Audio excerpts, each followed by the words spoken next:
जिनेन्द्र वन्दितु सर्वसिद्धे धुविममलमणोवमं गदिं पते वोच्छामि समय पाहुड मिणमो सुद केवली भणिदम। पंच परमेष्ठी भगवान की जय। आचार्य भगवान श्री कुंद कुंद स्वामी महाराज की जय। संत शिरोमणि आचार्य भगवान एक श्री विद्यासागर जी महाराज की जय। पिछली ज्ञानशाला में हम निश्चय स्तवन की चर्चा कर रहे थे। अनेक गाथाओं से जो हमने समझा, व्यवहार स्तवन और निश्चय स्तवन। पिछली ज्ञानशाला में हमने देखा था कि जिस प्रकार बहिरंग शरीर का वर्णन करने से आत्मा का वर्णन नहीं होता, जिस प्रकार नगर का वर्णन करने से वहाँ के राजा का वर्णन नहीं होता, उसी प्रकार शरीर रूप स्तवन से आत्मा का स्तवन नहीं होता। तो फिर कैसा स्तवन करना चाहिए? तो आचार्य भगवान ने उत्तर दिया, जितेंद्रिय, जिन्होंने इंद्रियों को जीत लिया, जिनमें वीतरागी गुण आ गया। इस प्रकार गुणों का जो आत्मा में गुण विद्यमान है उनका स्तवन करेंगे तो वह निश्चय स्तवन कहलाएगा।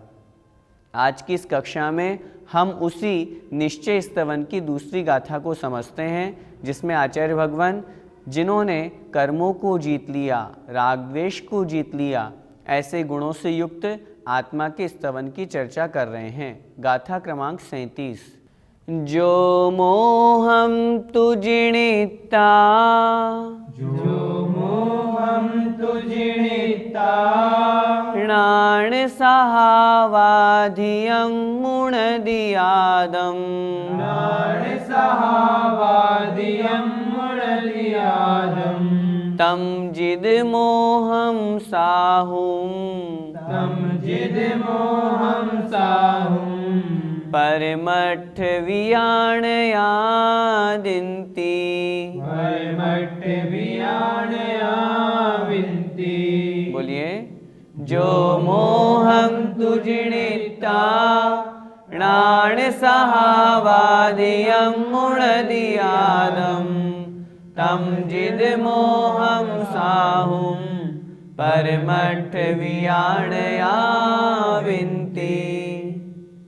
जो मोहम तु जिणिता, जो अर्थात जो मुनि, मोहम तु मोह को, जिणिता जीत कर, णाण सहावाधियम, णाण अर्थात ज्ञान, सहावाधियम स्वभाव से अधिक, ज्ञान स्वभाव से अधिक अर्थात ज्ञान स्वभाव से परिपूर्ण, मुणदि जानता है अर्थात अनुभव करता है, आदम आत्मा को। क्या मतलब? जो मुनि मोह को जीत करके ज्ञान स्वभाव से परिपूर्ण जो आत्मा है उस आत्मा को जानता है, उस आत्मा का अनुभव करता है, तम उस साधु को, जिद मोहम साहुम, जिद मोहम जीतने वाला, मोहम अर्थात मोह को, साहुम अर्थात साधु को, उस साधु को मोह को जीतने वाला, परमठ वियाणया विन्ति, परमठ अर्थात परमार्थ को, सत्यार्थ को, वियाणया अर्थात जानने वाले, परमार्थ को जानने वाले अर्थात गणधर परमेष्ठी केवली भगवान, उस साधु को विन्ति कहते हैं। क्या कहते हैं? जिद मोहम अर्थात जित मोह, इन्होंने मोह को जीत लिया है, ऐसा कहते हैं। क्या मतलब? गाथा में आचार्य भगवान यह बता रहे हैं निश्चय परक स्तुति किस प्रकार की जाती है। निश्चय परक स्तुति में आत्मा के गुणों का स्तवन किया जाता है। जिस प्रकार पिछली ज्ञानशाला में हमने जितेंद्रिय, जिन्होंने इंद्रियों को जीत लिया, ऐसे मुनि महाराज की स्तुति आत्मस्वरूप के रूप में निश्चय परक स्तुति की थी, उसी प्रकार यहाँ पर जिन्होंने मोह को जीत लिया है ऐसे उन मुनि की स्तुति की जा रही है। फिर से गाथा का अर्थ देखें। जो मुनि मोहम तु जिणिता, मोह अर्थात मोह को जीत करके णाण सहावाधियम आदम मुणदी अपनी आत्मा को ज्ञान स्वभाव से अधिक से तात्पर्य परिपूर्ण अर्थात आत्म स्वभाव को जानता है, आत्मा में तल्लीन होता है, आत्मा में अनुभव करता है। तम साहुम उस साधु को परमट्ठ वियाणया अर्थात परमार्थ को जानने वाले गणधर अथवा केवली भगवान जिद मोहम विनती जित मोह कहते हैं, अर्थात यह साधु मोह को जीतने वाले हैं। इस प्रकार उन्हें विशेषण के द्वारा उनकी स्तुति करते हैं। गाथा का अर्थ, जो मुनि मोह को जीतकर ज्ञान स्वभाव से अधिक आत्मा को जानता है, उस साधु को परमार्थ को जानने वाले जित मोह अर्थात मोह को जीतने वाला ऐसा कहते हैं। भैया जी, यहाँ ज्ञान स्वभाव से अधिक आत्मा से क्या तात्पर्य है? ज्ञान स्वभाव से अधिक आत्मा से यह तात्पर्य है अर्थात मेरी आत्मा में ज्ञान स्वभाव अधिक है, अर्थात मेरी आत्मा का स्वभाव ज्ञान है। अन्य परद्रव्यों का जो स्वभाव है उससे रहित जो मेरी आत्मा का स्वभाव है वह ज्ञान गुण से युक्त है, अर्थात ज्ञान गुण से परिपूर्ण। यही यहाँ पर ज्ञान स्वभाव रूप आत्मा का स्वभाव समझना चाहिए। भैया जी, जित मोही साधु किस गुण स्थान वाले होते हैं? जित मोह शब्द से अर्थ लगाएं, मोह जित जिन्होंने मोह को जीत लिया है। मोह 10वें गुण स्थान तक पाया जाता है। 10वें गुण स्थान में सूक्ष्म लोभ है। 10वें गुण स्थान के अंत में वह लोभ भी समाप्त हो जाता है। 11वें गुण स्थानवर्ती जिन्होंने उस मोह को दबा दिया है, जिनकी आत्मा में रंच मात्र भी मोह नहीं है, ऐसे उपशांत मोही 11वें गुण स्थानवर्ती मुनि महाराज जित मोही कहलाते हैं। भैया जी, जित मोह के अलावा और भी क्या विशेषण हो सकते हैं? चूँकि मोहनी कर्म को जीता है इसलिए हम उन्हें जित मोह कहते हैं। उसी के अंतर्गत जैसे उन्होंने क्रोध को भी जीत लिया तो हम उन्हें जित क्रोध भी कह सकते हैं। मान को जीत लिया जित मान भी कह सकते हैं। राग को जीत लिया इसलिए जित राग यह भी कह सकते हैं। वीत राग भी कह सकते हैं। जित द्वेष, इस प्रकार मोहनी कर्म को जीतने से जिस प्रकार जित मोह कहा और अन्य जितने भी विभाव हैं, भाव कर्म हैं, उनको जीतने की अपेक्षा से हम उन्हें जित क्रोध, जित माया, जित लोभ आदि विशेषणों से उनका स्तवन कर सकते हैं। भैया जी, यहाँ परमार्थ को जानने वाले से क्या समझें? परमार्थ को जानने से तात्पर्य है जिन्होंने परम अर्थ अर्थात आत्मस्वरूप निश्चय को जान लिया है। जिन्होंने जो निश्चय नहीं के ज्ञाता हैं, ऐसे गणधर परमेष्ठी केवली भगवान, उनकी अपेक्षा से यहाँ पर कथन है। परमार्थ परम अर्थ अर्थात आत्मा, जिन्होंने आत्मा को जान लिया, आत्मस्वरूप को जान लिया, ऐसे गणधर परमेष्ठी केवली भगवान, उन्हें हम परमार्थ के ज्ञाता कहते हैं। भैया जी, 11वें गुण स्थान में मोह को कैसे जीता गया? मोहनी कर्म के दो भेद होते हैं, दर्शन मोहनीय और चारित्र मोहनीय। जब कोई जीव दर्शन मोहनीय को जीतकर क्षायिक सम्यक्त्व अथवा द्वितीयोपशम प्राप्त करते हैं, उसके पश्चात चारित्र मोहनीय की जो 25 प्रकृतियां हैं, उन 25 प्रकृतियों को जो दबा देते हैं, उन दर्शन मोहनीय और चारित्र मोहनीयों को दबा करके उपशमा करके जो 11वें गुण स्थान में पहुँचते हैं, उनकी अपेक्षा से यहाँ पर कथन है। ऐसे उन मुनि महाराज के अब कषाय के किसी भी अंश का वर्तमान में उदय नहीं है, इसलिए उदय न होने की अपेक्षा से हम उन मुनि महाराज को उपशांत मोही अर्थात जित मोही कहते हैं। तात्पर्य यह हुआ, जिन्होंने दर्शन मोह और चारित्र मोह, क्रोध मान माया लोभ अनंतानुबंधी जो दर्शन मोहनी के साथ में 7 प्रकृतियां हैं, उनका उन्होंने क्षय कर दिया अथवा द्वितीयोपशम रूप से जिन्होंने सम्यक्त्व प्राप्त किया। शेष प्रकृतियों का जिन्होंने अप्रत्याख्यानावरण, प्रत्याख्यानावरण, संज्वलन, क्रोधमान माया लोभ रूप 12 कषाय और हास्यादि 9 कषायों को भी जिन्होंने अनुदय को प्राप्त कराया, उपशम किया, ऐसे जितमोही साधु जिन्होंने मोहिनी को जीत लिया है, वे साधु अब क्या कर रहे हैं? वे साधु अब अपने आत्म स्वरूप में लीन हैं। समस्त मोह को जीत करके जो शुद्धोपयोग में लीन हो करके अपने शुद्ध आत्मा के आनंद को जो प्राप्त कर रहे हैं, आत्मा के स्वभाव में जो स्थित हैं, ऐसे वे साधु शुद्धोपयोग में लीन हैं। इस प्रकार समझना चाहिए। और ऐसे साधुओं को ही जितमोही इस विशेषण से स्तवन किया जाता है।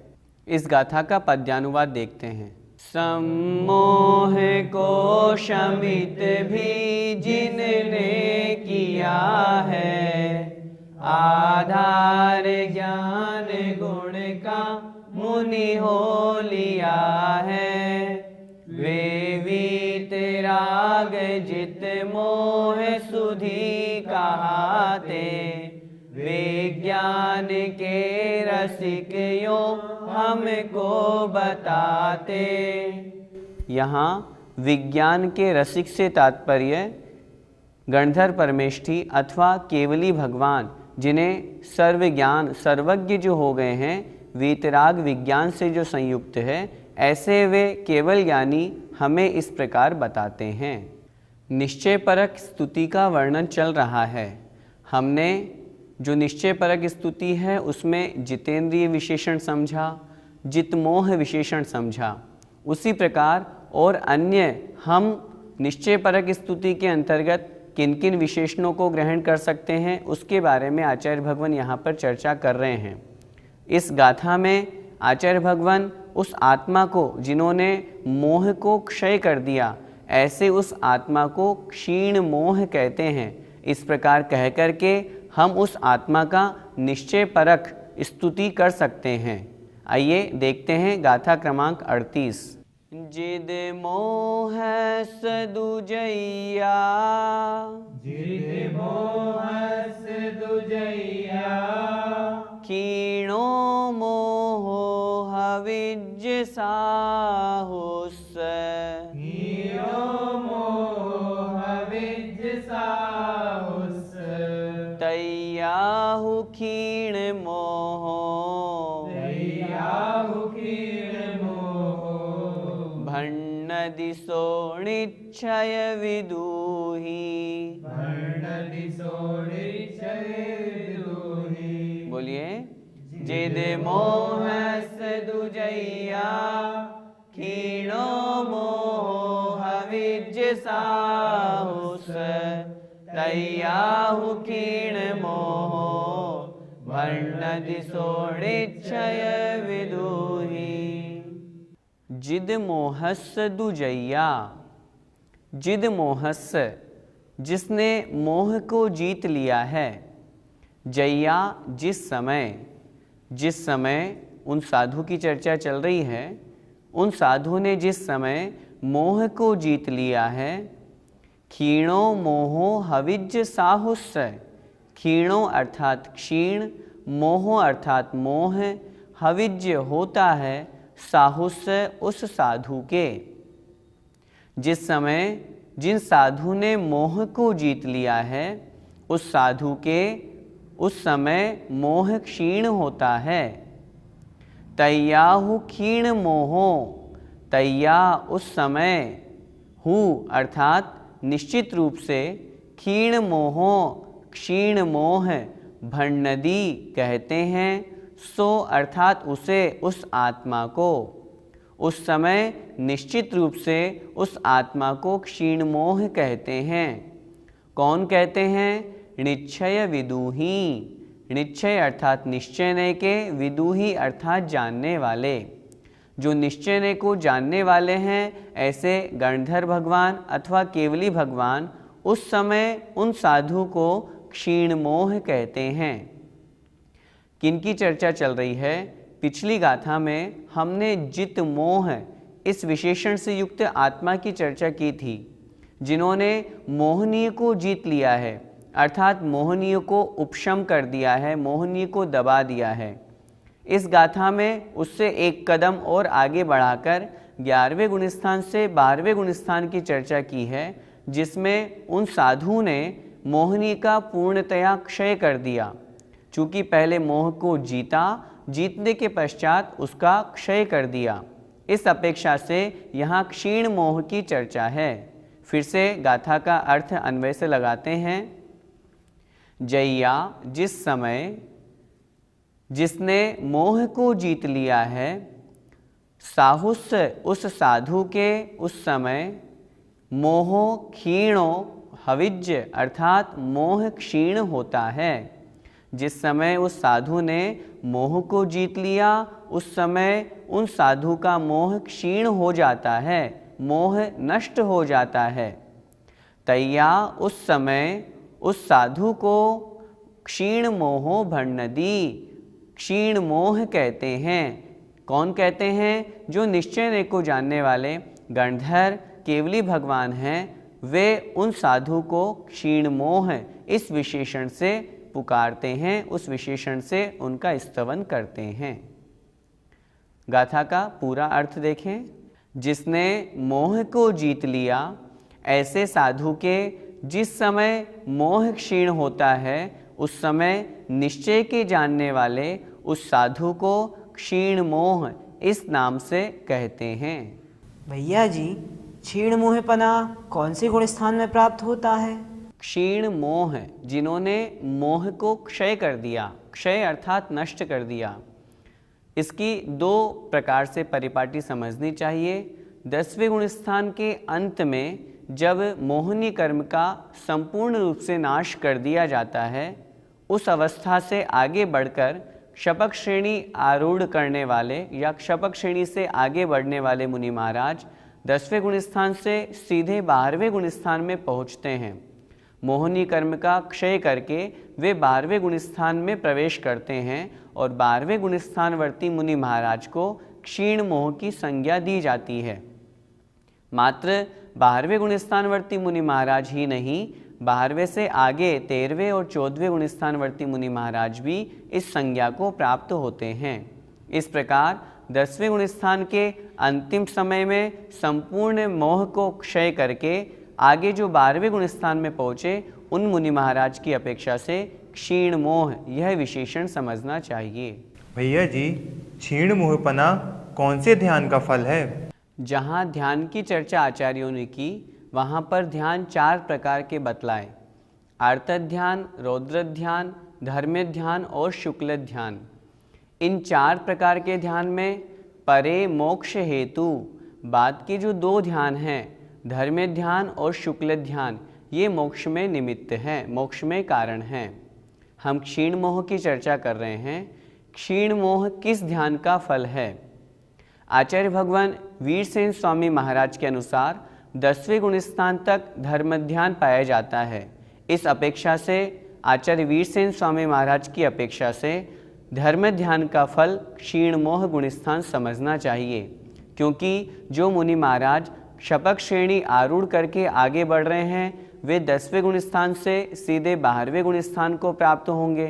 तो इसलिए 10वें गुण स्थान में तो धर्मीय ध्यान था, तो धर्म ध्यान से ही उन्होंने मोहनी कर्म का क्षय किया और सीधे 12वें गुण स्थान को प्राप्त होकर के क्षीण मोह इस संज्ञा को प्राप्त किया। अन्य आचार्यों ने शुक्ल ध्यान की अपेक्षा से, अन्य आचार्यों ने शुक्ल ध्यान, प्रथम शुक्ल ध्यान जो कि 7वें गुण स्थान से 11वें गुण स्थान तक बतलाया है, उस अपेक्षा से प्रथम शुक्ल ध्यान का फल यह क्षीण मोह 12वां गुण स्थान बतलाया है। इसलिए इसमें दोनों प्रकार की परंपराएं हैं, हमें दोनों प्रकार की परंपराएं स्वीकार है। धर्म ध्यान की अपेक्षा से भी और शुक्ल ध्यान की अपेक्षा से भी दोनों ध्यान से क्षीण मोह गुण स्थान प्राप्त होता है। भैया जी, क्या शुभोपयोग से मोहनीय कर्म का नाश संभव है? उपयोग 3 प्रकार के, अशुभोपयोग, शुभोपयोग और शुद्धोपयोग। आचार्य भगवान वीरसेन स्वामी महाराज ने पहले, दूसरे, तीसरे गुण स्थान में अशुभोपयोग कहा, चौथे से 10वें गुण स्थान में शुभोपयोग कहा और 11वें 12वें गुण स्थान में शुद्धोपयोग कहा। उन्होंने लिखा, तीव्र कषाय रूप परिणाम यह अशुभोपयोग, मंद कषाय रूप परिणाम यह शुभोपयोग और कषाय रहित परिणाम, यह शुद्धोपयोग।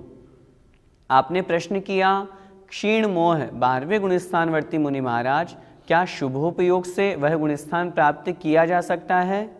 यदि हम आचार्य भगवान वीरसेन स्वामी महाराज की चर्चा करें तो उनकी अपेक्षा से प्रचंड मोहनी कर्म, जो 8 कर्मों में सबसे अधिक बलवान है, सारे कर्मों का सेनापति है, मुख्य है, राजा है, उस मोहनी कर्म का क्षय शुभोपयोग से ही माना है।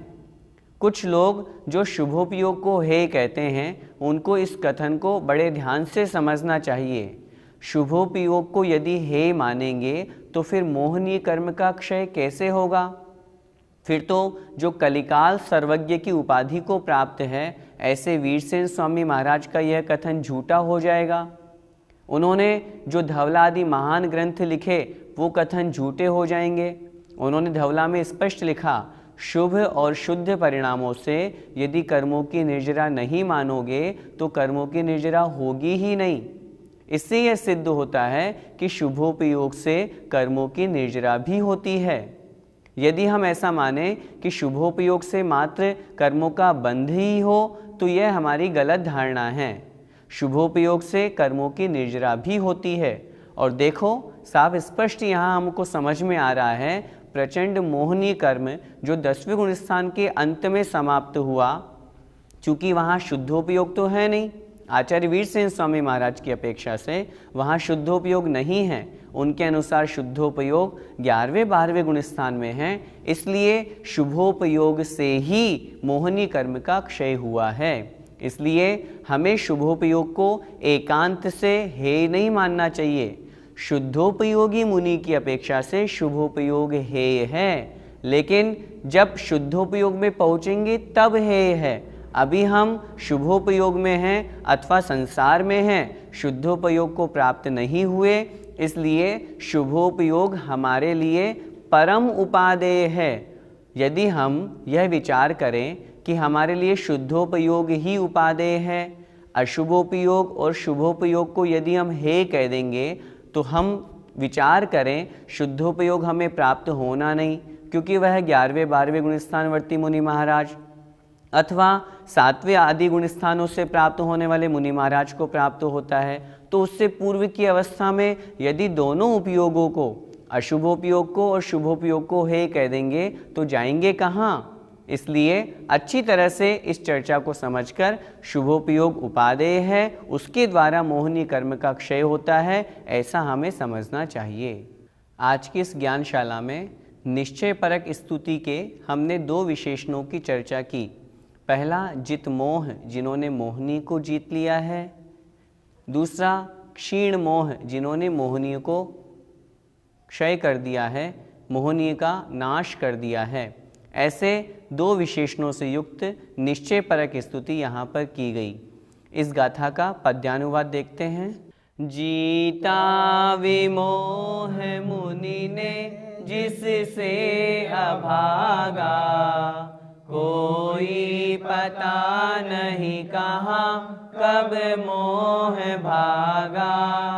वो ही नितांत मुनि पुंगव क्षीण मोही, ऐसा जिनेश कहते तज मोह मोही। मुनि पुंगव अर्थात मुनियों में जो श्रेष्ठ है, पुंगव अर्थात श्रेष्ठ, ऐसे 12वें गुणस्थानवर्ती क्षीण मोही मुनि महाराज। जय जिनेन्द्र। इस कार्यक्रम के पुण्यार्जक परिवार हैं Shri Parasnath rerolling mills limited, Durgapur 1, Bardhaman, Paschim Bengal. Amita Jain, wife of Anil Kumar Jain. Sangeeta Jain, wife of Vipin Kumar Jain. Shrimati Shubhada Vijay Kumar Dhahale Jain, Shrimati Sunanda Subhash Dharmkhele Jain, Revati Jitendra ढहाले Jain, Shri Jitendra विजय कुमार ढहाले जैन, मनोज विजय कुमार ढहाले जैन, चिन्मय जितेंद्र ढहाले जैन एवं परिवार, सोलापुर, महाराष्ट्र। मानक चंद, कमला देवी, राकेश, नीतू, ऋषभ, सौम्या एवं आयुषी मुशरफ, B123, सेठी कॉलोनी, जयपुर, राजस्थान। प्रेरणा जैन, रानी जैन, JP जैन, अहोरा नगर, अडाजन, सूरत, गुजरात। श्रीमती सुगंधा कमाते, वाइफ ऑफ बाबरू बहान कमाते, पुणे, विकास एवं विद्या कमाते USA। श्री 1008 पार्श्वनाथ दिगंबर जैन मंदिर 344/4 गोविंदपुरी महिला मंडल, गोविंदपुरी कालका जी, नई दिल्ली 19। हितेश हसमुखलाल शाह, माता रमीलाबेन परेख, वडोदरा, गुजरात।